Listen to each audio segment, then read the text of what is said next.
इदं सुरूपं तथा वा कलत्रं यशश्चारुचित्र धनं मेरुतुल्यम् मनश्चेन लग्नं गुरोरङ्घ्रिपद्मे ततः किं ततः किं ततः किं ततः किम्. ஸ்ரீ குருப்யோ நமஹ. பிரபோத சுதாகரம் 55வது ஸ்லோகம். இதுல விஷய நிகிரக பிரகரணம் அப்படின்னு ஒரு தலைப்பு கொடுத்திருக்கு. விஷய நிகிரகம் இந்த பேரே கொஞ்சம் வித்தியாசமா இருக்கு. சாதாரணமா விஷயத்திலேருந்து இந்திரிய நிகிரகம் அப்படின்னு சொல்லுவா, நம்மளுடைய இந்திரியங்களை கட்டுப்படுத்துறது அப்படின்னு. ஆனா இங்க என்னமோ விஷயத்தையே கட்டுப்படுத்துறதுன்னு பேர் கொடுத்திருக்காரு. அதை கட்டுப்படுத்திட்டா நமக்கு இந்திரியங்களுக்கு எந்த ஆபத்தும் இல்லாம இருக்கும் அப்படின்னு நினைக்கிறார். சம்ஸ்ருதி பாராவாரே ஹி அகாத விஷயோதகேன சம்பூர்ணே நிருஷரீரம் அம்புதரணம் கர்ம சமீரைஹி இதஸ்ததலதி. நான் அந்த இதுலயும் பார்த்தேன், ஏற்கனவே உள்ள அந்த வேற ஒரு பிடிஎஃப்லயும் சில எழுத்து தப்புகள்லாம் இருக்கு. அதனால இப்ப நான் படிக்கிறேன் பாத்தீங்களா, இதை வச்சு அதை திருத்தி விடலாம். அங்க அதஸ்ததலதிங்கிற மாதிரி பார்த்தேன், அதுல அது வேண்டாம், இதஸ்ததலதி அப்படிங்கிறது சரியான பாடமாக இருக்கு. இதுல என்ன சொல்றார் அப்படின்னு கேட்டா, சம்ஸ்ருதி பாராவாரே, பாராவாரம்னு சமுத்திரத்துக்கு பேரு, சாகரம். சம்ஸ்ருதினா சம்சாரம். சம்ஸ்ருதி பாராவாரம்னா இப்ப என்ன, சம்சார சாகரம். இந்த சம்சார சாகரம் இருக்கே, இது எப்படி இருக்கான், அகாத விஷயோதகேன சம்பூர்ணே, உதகம் நிறைஞ்சு, உதகம்னா ஜலம், இதுல ஜலம் நிறைஞ்சிருக்கு, ஆழமா வேற இருக்கான். அகாதம் எத்தனை ஆழம்னு சொல்ல முடியாது, அவ்வளவு ஆழமா போயிருக்குது. அகாத உதகங்கள் இருக்கு, உதகம் ஜலம் நிரம்பி இருக்கக்கூடிய இந்த சம்சார சாகரத்திலே. ஆனா இந்த சம்சார சாகரத்திலே இந்த ஜலம் சொன்னோமே உதகம், அது என்ன உதகம் அப்படின்னு சொன்னா விஷயம்தான் உதகம். இங்க அனுபவிக்கக்கூடிய விஷயங்கள் இருக்கே, இதுதான் இந்த சாகரத்துல இருக்கக்கூடிய ஜலம். அந்த விஷயங்கள் அப்ப நிறைஞ்சிருக்கு இந்த சம்சார சாகரத்துல. விஷயங்கிற ஜலமானது நிறைஞ்சிருக்கு, அகாதமாக இருக்கு. இப்ப இப்பேற்பட்ட இந்த சம்சார சாகரத்திலே நமக்கு ஒரு ஓடம் கிடைச்சிருக்கு, அம்பு தரணம். அம்பு தரணம்னா ஜலத்துல இக்கரையில இருந்து அக்கறை போகிறதுக்கு சாதனமாக உள்ள படகு, போட்டுன்னு அர்த்தம். அம்பு தரணம் அது என்னது நமக்கு கிடைச்சிருக்கு, இந்த சம்சார சாகரத்திலே நாம தாண்டி போகிறதுக்கு ஒரு சாதனத்தை சுவாமி கொடுத்திருக்காரு. அது என்னதுன்னா நிருஷரீரம், மனுஷ சரீரமா. நமக்கு மனுஷ சரீரத்தை கொடுத்திருக்காரோ இல்லையோ, நம்ம மனுஷ ஜென்மா வந்திருக்கோம் சுவாமியுடைய அனுகிரகத்துல. அப்ப இந்த சரீரம் நமக்கு கிடைச்சிருக்கு. இந்த சரீரமானது இந்த சம்சார சாகரத்திலே நாம நினைச்சோம்னா தாண்டறதுக்கு ஒரு போட்டாக இதை உபயோகப்படுத்த முடியும்.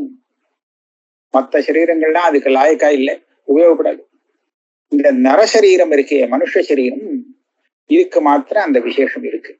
இந்த சம்சார சாகரத்தை தாண்டணும்னு சொன்னா இதை ஒரு ஓடமாக வச்சுட்டு நம்மளால தாண்ட முடியும், இதை உபயோகப்படுத்திக்க முடியும்.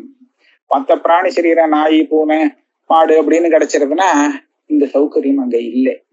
அதனால நிருஷரீரம் இதுதான் அம்பு தரணம்.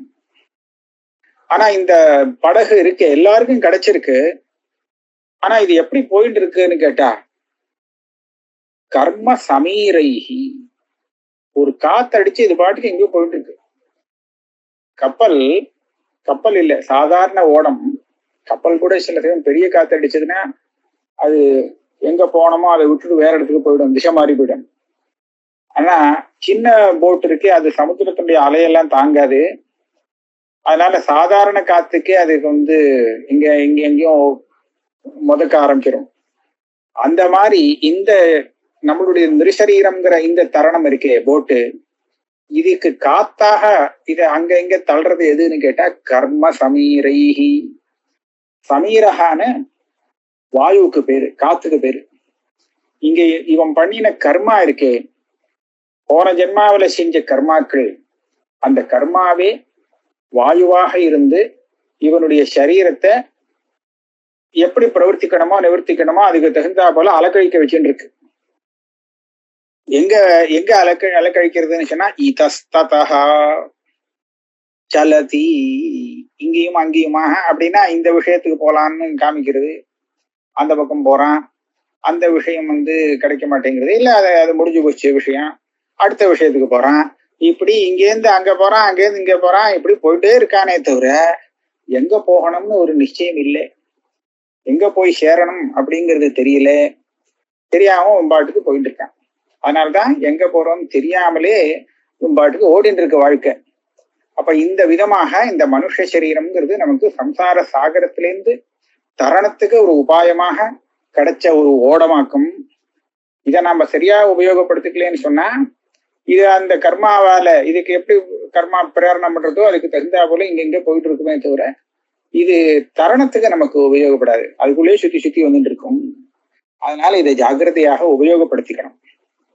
அதை இன்னும் கொஞ்சம் ஜாக்கிரதைப்படுத்துறதுக்காக அடுத்த ஸ்லோகம் வருது. சித்ரைஹி நவபிருபேதம் ஜீவஹா நௌகா பதிர் மகான் அலசஹா. அடையப்பா. சித்ராணாம் அனிரோதாத் ஜல பரிபூர்ணம் பதத்யத சததம். இருக்கே சாதாரண போட்டு, அந்த போட்ல ஓட்டை விழுந்துருத்துன்னு வச்சுக்கேன், ஒரே ஒரு ஓட்டை விழுந்தா போதும், தண்ணியில முதந்துட்டு இருக்கக்கூடிய ஓட்டை வழியா உள்ள ஜலம் நிறைஞ்சு உள்ள வந்துடும். உள்ள ஜலம் வந்தாச்சுன்னா அப்படியே உள்ள அமுங்கி போயிடும், அந்த தண்ணீர்ல மூழ்கி போயிடும் போட்டு. இதுதான் போட்டினுடைய ஒரு சுபாவம். அப்படித்தானே பாக்குறோம். இத மனசுல வச்சுக்க வேண்டியது. நம்மளுடைய இந்த சரீரம் இருக்கே, இத போட்டுன்னு சொன்னார் இல்லையா, அப்ப இந்த சரீரத்துல ஒரு ஓட்டை இல்ல, 9 ஓட்டை இருக்கான். சித்ரைர் நவபிருபேதம், 9 ஓட்டை கொண்டதாக, நவத்வாரம் கொண்டதாக நமக்கு சரீரம் இருக்கு. நவத்வாரம்ங்கிறது நமக்கு தெரியும்.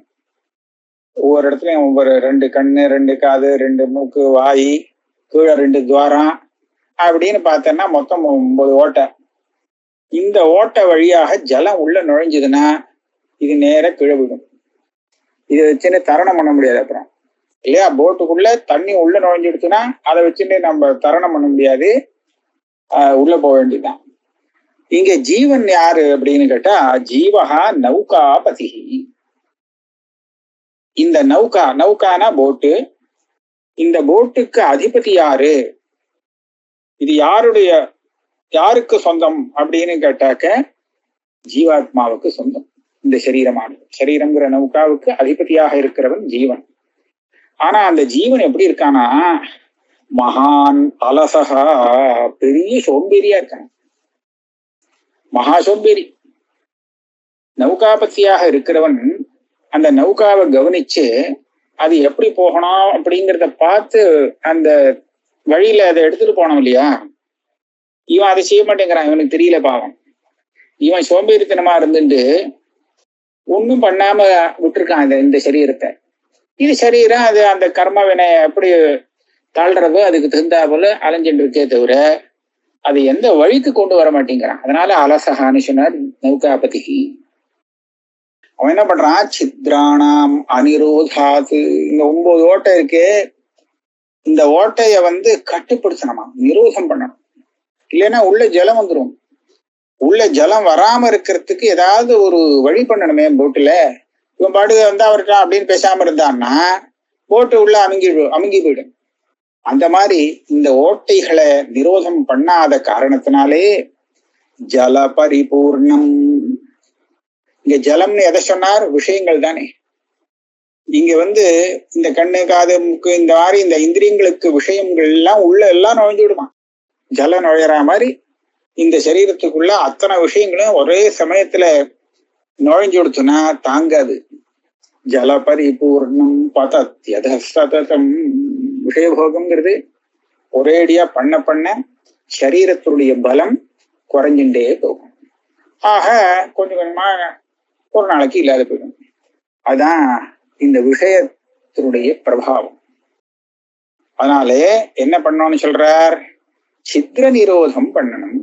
இப்ப நம்ம சித்திரம்னு சொன்னோம், போட்டுல ஓட்டை வந்து விழுந்ததுன்னு தெரிஞ்சதுன்னா சடார்னு உள்ள ஜலம் வராம இருக்கிறதுக்கு என்ன வழியோ அந்த வழியை பார்க்கணும். அந்த சித்திரத்தை பூர்த்தி அடைக்கணும், ஓட்டையை அடைக்கணும். அதே மாதிரி நம்ம இந்திரியங்கள் எல்லாம் ஒரு ஓட்டையா இருக்கிறதுனால அந்த ஓட்டை வழியா விஷயங்கள் எல்லாம் உள்ள பூந்து விடுறது, உள்ள பூந்து நம்மள ஒரு அமுக்குறது. அப்ப இது உள்ள பூராம இருக்கிறதுக்கு நம்ம ஓட்டையை அடைக்கணும். இந்திரியங்களை நிகிரகம் பண்ணினா விஷயங்கள் உள்ள பூராம இருக்கும், வெளியிலே நிற்கும். ஆக வெளியிலேருந்து விஷயங்கிற ஜலம் வெளியிலே நிக்கணும், போட்டுக்கு உள்ள நுழையாம நம்ம பார்த்துக்க வேண்டியது நம்மளுடைய புத்திசாலித்தனம். அதான் மேல சொல்றாரு. சித்ராணாந்து நிரோதாத் சுகேன பாரம் பரம் யாதி தஸ்மாத் இந்திரிய நிகிரகம் ரிதே ந கஷ்டித் தரத்ய அனிருதம். இந்த சித்திரங்களை நிரோதம் பண்ணணும், அடைக்கணுமா. அதான் இது மூலமாக விஷயங்கள் உள்ள நுழைஞ்சுடாம பார்த்துக்கணும். அப்படி பார்த்துட்டானே ஆனால் இந்த போட்டு சௌக்கியமா இவனை கொண்டு போய் அக்கறைக்கு கொண்டு விடுவான். சுகேன பாரம் பரம் யாதி. பரம்ங்கிறதுக்கு நம்ம பரமாத்மான அர்த்தம் வச்சுட்டோம்னா நமக்கு தத்விஷ்ணோ பரமம் பதம்னு சொல்லக்கூடிய அந்த பரமாத்ம ஸ்வரூபம் தான் பரம்பாரம்.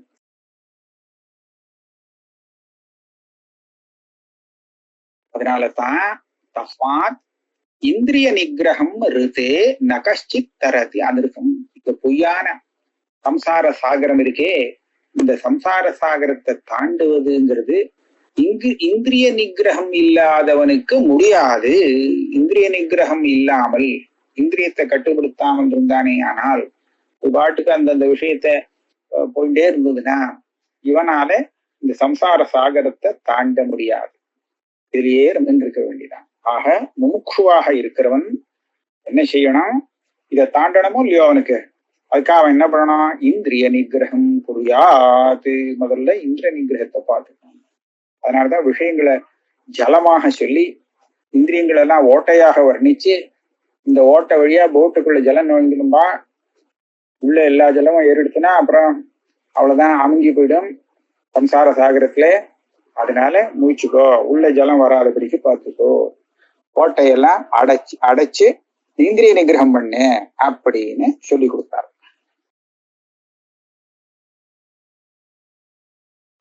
இப்ப இந்திரிய நிகிரகம் பண்ணாமல் இருந்தால் லோக விவகாரத்திலேயே எவ்வளவு சிரமம் அப்படிங்கிறத காண்பிக்கிறார். மோட்சத்துக்கு போகணுங்கிறது அது விஷயம் வேற, மோட்சத்துக்கு போகலைங்கிறது இருக்கான். லோக விவகாரத்திலே இவனுக்கு ஏற்பட்ட தப்பு வந்துடும். பஷ்யதி பரஸ்ய யுவதிம் சகாமமபி தன்மனோரதம் குருதே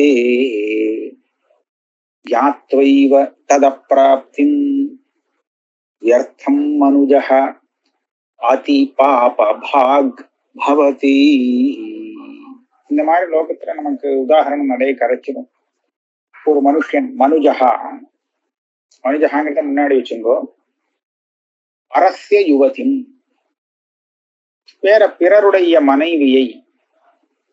மனைவியோ இல்ல வேற யாரோ ஒரு யுவத்தின்னு போட்டிருக்கு, பொண்ணா யாரோ ஒரு ஸ்திரிய பஷ்யதி பார்க்கிறான். வெறுன பார்த்தா நமக்கு ஒன்றும் தப்பு இல்லை. இவன் எப்படி பார்க்கறான், சகாமம் பஷ்யதி, ஒரு ஆசையோடு அந்த பாவனையோடு பார்க்கறான். பார்க்கறதான் பார்க்கறான், வேற ஒண்ணும் பண்ணல. சில சமயம் தன் மனோரதம் குருதே, அவளுடைய விருப்பம் என்னவோ அதை கேட்டு தெரிஞ்சுண்டு அவ சந்தோஷப்படும்படியாக சில காரியங்களையும் பண்றானா. அவளுக்கு விரும்பினதை வாங்கி கொடுக்கறது, போக்குவரத்து, இந்த மாதிரி சில காரியங்களையும் செய்யறான். இதெல்லாம் பண்றானே, இதனால அவள் இவனுக்கு கிடைச்சிருவாளான்னு கேட்டா கிடைக்காது, அப்படி சொல்ல முடியாது. ஞாத்வைவ ததப்ராப்தி,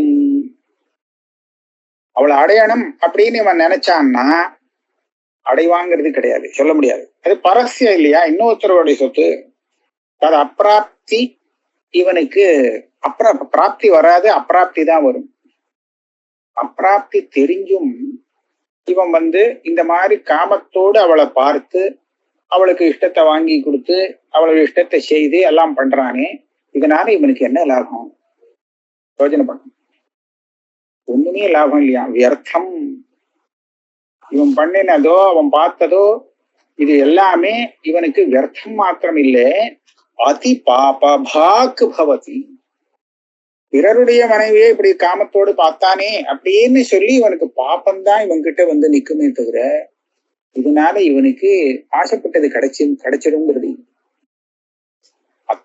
மத்தவனுடைய சொத்தை இவன் ஆசைப்பட்டு பார்த்தான்னா அது வேஸ்டுதான். அவனுடைய சொத்து இவனுக்கு எப்படி கிடைக்க முடியும்? அதனால பாபம் வருமே தவிர வேற ஒண்ணும் இது இல்லை. ஆக இது எதுக்காக சொல்றார்? இந்த மாதிரி விஷயங்கள்ல நம்மளுடைய மனசு பாபத்தை பண்றதே, அந்த விஷயத்துல அந்த இந்திரிய நிகிரகம் இருந்ததுன்னா இந்த மாதிரி பாபத்துல இருந்து நாம தப்பிக்கலாம். தப்பிக்கிறதுக்காக சொல்றது, இதை பண்றதுக்காக சொல்லல. இப்ப விஷயத்த இதுல இருந்து தப்பிச்சுக்கிறதுக்கு ஒரு வழி என்னன்னு சொன்னா, இந்திரியத்தை மனசை கட்டுப்பாடோட வச்சுட்டு இருந்தோமானால் இந்த பாபம் வராது, வேஸ்டா நம்மளுடைய சிரமத்தையும் நம்ம பண்ண வேண்டியதில்லை. இதே மாதிரி இன்னொன்னு பாருங்க, இப்ப சொன்னது மனசனால வரக்கூடிய இது சகாமம் பசதி, வெறும் பார்த்தா ஒண்ணும் இல்லை. சகாமம் பசதி மனசனால அவனுக்கு ஏற்படக்கூடிய கஷ்டம் சொன்னது. இப்ப அடுத்தது பாருங்க, காதால இவனுக்கு வரக்கூடிய சிரமம். இந்த இந்திரியம் ஸ்ரோத்ரேந்திரியம் இவனுக்கு பண்ணி கொடுக்கக்கூடிய ஒரு நஷ்டம் என்னன்னா, பிசுனைஹி பிரகாமம் உதிதாம் பரஸ்ய நிந்தாம் ஸ்ருணோதி கர்ணாபியாம் தேன பரஹா கிம் மிரியதே வியர்த்தம் மனுஜஹா அதிபாபாக் பவதி. இந்த லோகத்துல சில பேர் பிசுனர்கள்னு இருப்பாளாம். என்னது பிசுனர்? அதாவது ஒருத்தனை பத்தி இன்னொருத்தங்கிட்ட ஏதாவது சொல்லிட்டு இருக்கிறது, தப்பு தப்பா சொல்றது இருக்கே, இவன் தான் பிசுனன், பைசன் இதுக்கு பேரு. தேவையே இல்லை. அவனை பத்தி இவன்கிட்ட எதாவது சொன்னான், அவன் ஏதோ தப்பு பண்றான்னா அவனோட போச்சு, அதை பத்தி நீ இதுக்கு சொல்லிட்டு இருக்கேன்னா சொல்லிட்டு இருப்பான். அதுதான் சுபாவம். இவெல்லாம் பிசுனர்கள்னு சொல்லுவான். இவன் இவன்கிட்ட சொல்லிட்டே இருக்கான். என்ன சொல்லிட்டு இருக்கான்? பரஸ்ய நிந்தாம். அவன் யாரையோ ஒருத்தனை பத்தி நிந்த பண்ணிட்டே இருக்கான். இது இவன் காதால கேட்டுட்டே இருக்கான். இதனால என்ன லாபம்? காது இந்த மாதிரி ஒரு விஷயத்துக்கு உபயோகப்படுத்தினான்னா, ஸ்ரோத்ரேந்திரியத்தை, இந்த காதால இவனுக்கு என்ன லாபம்? அவனுடைய நிந்தைய கேட்டதுனால யாரை பத்தி நிந்தையை அவன் கேட்டானோ அவனுக்கு ஏதாவது நஷ்டம் உண்டா? தேன பரஹ்கிம் ரியதே. இவன் அவனை நிந்தை பண்ணிட்டாங்கிறதுக்காக அவன் என்ன செத்தாப்ப போறான்? ஒண்ணும் இல்லை. ஆனால் வியர்த்தம் மனுஜஹா அதி பாப பாக். இவன் கேட்டானோ இல்லையோ அடுத்தவனுடைய நிந்தையை இந்த காதை உபயோகப்படுத்தி, இதனால இவனுக்கு பாபம் வரும். கேட்டதுனால லாபம் ஒண்ணுமே இல்லை. ஆனால் இவ்வளவு பேரை பரநிந்தையை கேட்டு இருந்தானே, இந்த காரியம் செஞ்சதுனால இவனுக்கு தோஷம் வரும். அதே மாதிரி பேச்சினால வரக்கூடிய பாபத்தை இப்ப சொல்றாரு. அது நமக்கு எப்படி துன்பத்தை கொடுக்கறது லோகத்துல? அதாவது கேட்கறது, பரநிந்தா விஷயத்துல ஒரு இடத்துல சொல்லியிருக்கு. இந்த குமார சம்பவத்துல காளிதாசர் சொல்றது விஷயம் சரியானது. ந கேவலம் யஹா மகதோ அபபாஷதே ஸ்ருணோதி தஸ்மாதபி யஸ் ச பாபபாக் அப்படின்னு சொல்ற. பெரியவர்களை தப்பாக பேசுறவன் இருக்கானே, அவனுக்கு பாப்பம் உண்டு, அவனுக்கு பாப்பம் அவசியம் உண்டு. ஆனா அவன் பேசுறத கேட்கிறவன் இருக்கானே, கேட்டுட்டு இருக்கானே ஒருத்தன் சுவாரஸ்யமாக, அவனுக்கும் பாப்பம் உண்டு. இப்ப இவன் நிந்தை பண்ணணும்னு அவசியம் இல்லை, இந்த நிந்தையை கேட்டதே இவனுக்கு பாப்பத்தை ஏற்படுத்தி கொடுத்துரும். அந்த மாதிரிதான் இங்கேயும் சொல்லியிருக்கேன். அந்த பிசுனன் யாரையோ பத்தி நிந்தை பண்ணிட்டு இருக்கான், நிந்தை பண்ணி இவன்கிட்ட பேசிட்டு இருக்கான். அந்த நிந்தையை இவன் காதால கேட்டு இருக்கான். இதனால சொல்றவனுக்கு தோஷம் வரும், இவன் கேட்டவனுக்கும் தோஷம் வரும். அதே மாதிரி பாருங்க, வாயை வச்சுன்னு சில சமயம் சும்மா இருக்க முடியாது. அனிருத்தம் பராபவாதம் ரசனா வததி பிரதிக்ஷணம் தேன பரஹா நிர்லப்தாகா வியர்த்தம் மனுஜஹா அதி பாபபாக் பவதி. ரசனானா நாக்கு. நம்ம வாயின்னு சொல்லுவோம், வாய் தான் பேசுறதுன்னு. பிரதிக்ஷணம் ஏதாவது ஒரு பொய்ய விஷயம் சொல்லுவான், இல்லை யாரையாவது பத்தி தப்பா சொல்றது. பராபவாதம், மற்றவர்களை பத்தி அபவாதம்னா நிந்தை, நிந்தனை பண்றது. இவன் பேசுறானோ இல்லையோ, ஏதாவது பொய் சொல்லுவான், இல்ல எதையாவது பத்தி தப்பா பேசுவான். இந்த பேசினத்தால என்ன ஆறுது? இவன் பேசினத்துக்காக யார பத்தி நிந்த பண்ணானோ அவனுக்கு ஒண்ணும் ஆகப்படுது இல்லை. ஆனா பேசுறவன் இருக்கானே அவனுக்கு பாப்பம் வரும். பரஹானிகி காலப்தா, நீ அவனை பத்தி நிந்த பண்ணிட்டே இருக்க. இந்த நிந்த பண்ணத்தால் அவனுக்கு என்னன்னா ஒண்ணும் இல்லை, ஒரு பலனும். இதனால அவனுக்கு ஒன்றும் நஷ்டமாக அவன் வந்து செத்துக்க போறானா? இல்ல. ஆனால் நிந்த பண்ணின உனக்கு பெரிய பாப்பம் வந்து சேரும். அப்ப இது நமக்கு நம்மளுடைய இந்த வாகிந்திரியமானது பாப்பத்தை எப்படி சம்பாதிச்சு கொடுக்கறது பார்த்தீங்களா? ஆகையால இது மூலமாக இந்த விஷயங்கள்லாம் உள்ள வரத நம்ம தவிர்த்து நிறுத்தணும், தடுத்து நிறுத்தணும். இல்லைன்னா தேவையில்லாம நமக்கு பாப்பத்தை சம்பாதிச்சு கொடுத்துரும். இதே மாதிரி ஒவ்வொரு இந்திரியங்களுக்கும் நம்ம வந்து கணக்கு பண்ணிக்க வேண்டியது. இது ஒரு சும்மா உதாரணத்தை கொடுத்தது. மனசுல காமத்தோடு இப்படி பார்த்தான்னு சொன்னா தோஷம் வந்துடும். இந்த மாதிரி காதால தப்பான வார்த்தைகள் எல்லாம் கேட்டானியானால் தோஷம் வரும். வாக்கால தப்பான வார்த்தைகளை உச்சரிச்சான்னா தோஷம் வரும் இல்லையா? அதனால இதுகள்லாம் கட்டுப்படுத்தி வைக்க வேண்டியது. ஸ்பர்ஷேந்திரியத்துக்கு ஒண்ணு சொல்றார். விஷயேந்திரியோர் யோகே நிமேஷ சமயேன யத் சுகம் பவதி விஷயே நஷ்டே துக்கம் யாவஜ்ஜீவஞ்ச தத் தயோர் மத்யே ஹேயம் உபாதேயம் வா பிரவிச்சார்ய சுனிஷ்சிதம் தஸ்மாத் அல்ப சுகஸ்ய தியாகாத் அனல்ப துக்கம் ஜஹாதி சுதீஹி. விஷயேந்திரியோகோ யோகே, நம்ம இந்திரியங்களுக்கும் அதற்கு உண்டான விஷயங்களுக்கும் எப்போ சம்பந்தம் ஏற்படுறதோ அப்போ நமக்கு ஒரு சுகம் ஏற்படுறது. இதான் மாத்ரா ஸ்பர்ஷாஸ்து கௌந்தேய சீதோஷ்ண சுக துக்கதாக அப்படின்னு கீதையில சொல்றாரு. நம்ம இந்திரியங்களுக்கும் விஷயங்களுக்கும் சம்பந்தம் ஏற்படும் போது ஒரு அனுபவம் ஏற்பட்டு அதனாலே நமக்கு ஒரு சௌக்கியம் ஏற்படுறது. ஆனா அந்த சௌக்கியம் ஒரு நிமேஷ சமயேன, அது ஒன்றும் ஸ்திரமான ஒரு சௌக்கியம்னு இல்லை. அது சட்டுன்னு வந்துட்டு போயிடும். ஒரு நிமிஷம் இருக்குமோ இருக்கும், சில நிமிடங்கள் தான் இருக்கும். நிமேஷ சமயேன யத் சுகம் பவதி, அந்த சுகத்தை பத்தி சொல்றார். அந்த சுகம் எப்படின்னு சொன்னா விஷயே நஷ்டே, கொஞ்ச நேரத்துல அந்த விஷயமானது காணாம போயிடும். எந்த விஷயத்தோடு நம்ம இந்திரியத்துக்கு சம்பந்தம் ஏற்பட்டு இந்த சுகத்தை நம்ம அனுபவிக்கிறோமோ அந்த விஷயம் என்ன ஸ்திரமாவா இருக்க போறது? அது விநாசத்தை அடைஞ்சு கொடுத்தோன்னு சொன்னா அப்ப என்ன ஆகும்? துக்கம். இந்த துக்கம் இருக்கே, இது தீராத துக்கமா? யாவஜ்ஜீவம். அந்த விஷயத்தினால கிடைச்ச சுகத்தை பார்த்தா ஒரு சில க்ஷணங்கள், ஆனா அது போச்சே போச்சே அப்படின்னு சொல்லி துக்கம் இருக்கே, அது யாவஜீவமா. அது உயிர் இருக்கிற வரையும் தான் அவனுக்கு இந்த துக்கம் வாட்டும். ஆக யாவஜ்ஜீவஞ்ச, இத ரெண்டையும் வந்து ஒரு புத்திசாலியா இருக்கிறவன் விவேச்சனம் பண்ணணும். தயோர் மத்தியே, அந்த விஷயத்துல இருந்து நமக்கு சுகமும் கிடைச்சது, அதுக்கப்புறம் அதுல இருந்து துக்கமும் வருது அப்படின்னு தெரியுது. அப்ப நம்ம புத்திசாலித்தனமா நாங்க விசாரிக்கணுமா?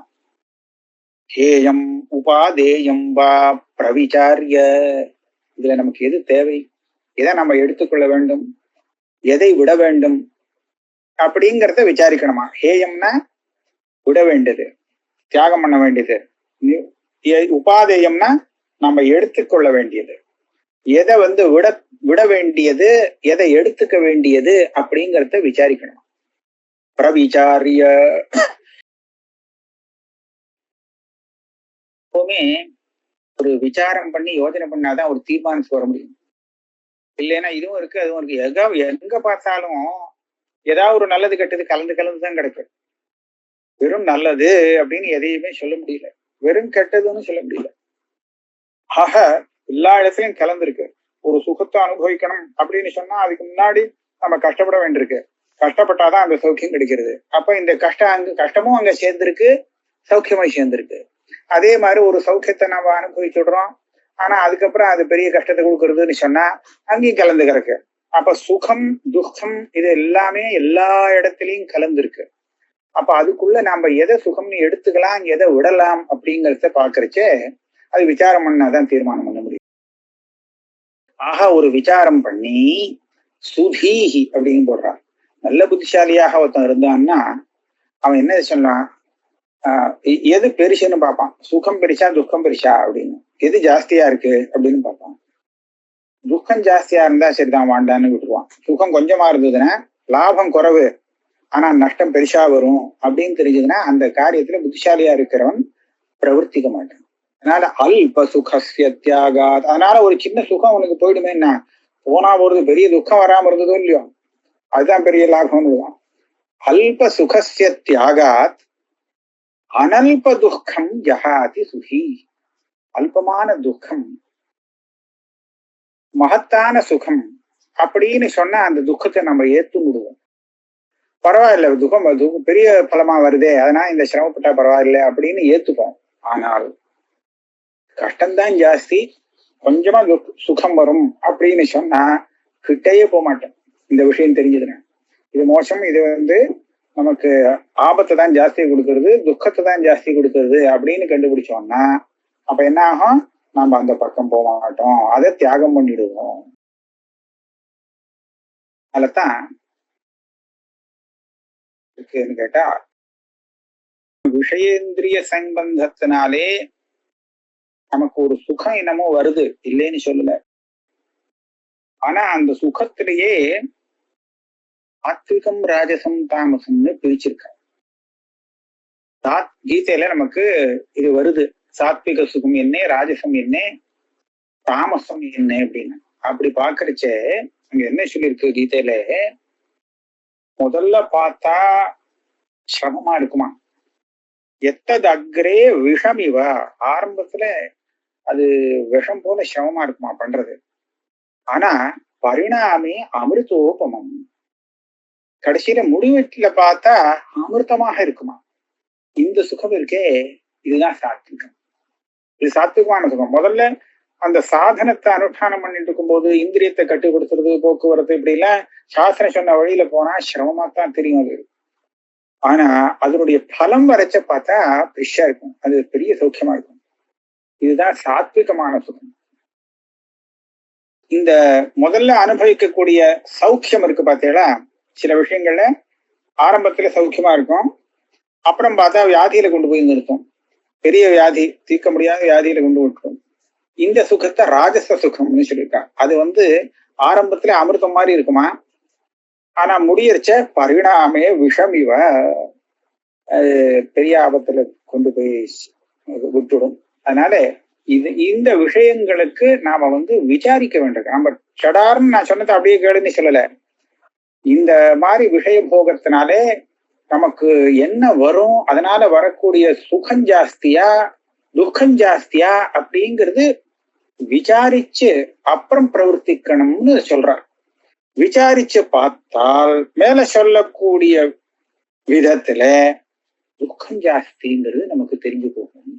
ஒரு முமுட்சுவானவன் தன்னுடைய விவேக புத்தியை வச்சுட்டு விசாரிச்சு பார்க்கும்போது இந்த உலகத்துல சௌக்கியம் இருக்கு, ஆனா அது ரொம்ப கொஞ்சமா இருக்கு, துக்கம் முன்னாடியும் இருக்கு பின்னாடியும் இருக்கு, நிறைய ஜாஸ்தியா இருக்கு, அதை விடவே முடியல அப்படின்னு எப்போ தெரிஞ்சுக்கிறானோ அப்பதான் அவனுக்கு அதுல இருந்து வைராக்கியம், விஷயத்துல இருந்து வைராக்கியம் ஏற்பட்டு மோட்சத்துக்கு போனா தேவையில்லைன்னு அதுக்கு என்ன உபாயம்னு தேடுறான். நமக்கு 62வது ஸ்லோகம் வரையில் ஆயிடுத்து. நம்ம இன்னைக்கு இதோட வச்சோம்.